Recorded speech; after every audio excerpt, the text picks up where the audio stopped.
सोलापूर तालुक्यातील लोकमंगल साखर कारखाना स्वाभिमानीच्या पदाधिकाऱ्यांनी बंद पाडला आहे। लोकमंगल साखर कारखान्याच्या गवानीत उड्या मारून चालू कारखान्याचे गाळप बंद पाडले। काल दुपारपासून साखर कारखाना बंद पडला असून रात्री देखील स्वाभिमानीच्या पदाधिकाऱ्यांनी कारखान्यात मुक्काम केला। जोपर्यंत साखर कारखाना उसाला दर जाहीर करत नाही तोपर्यंत कारखाना सुरू करू देणार नसल्याची स्वाभिमानीची भूमिका आहे। कडाक्याच्या थंडीतही पदाधिकाऱ्यांनी कारखान्यातच जेवणावळी घालत ऊस दर जाहीर करण्यासाठी आंदोलन सुरूच ठेवले।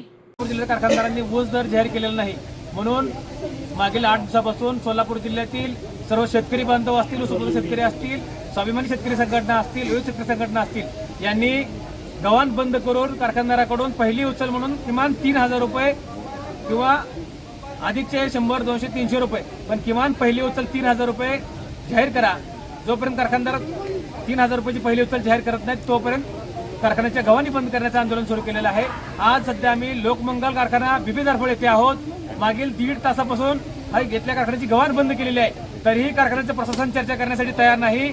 आम्ही या प्रशासनाला विनंती करतोय, तुम्ही लवकरात लवकर निर्णय घ्या।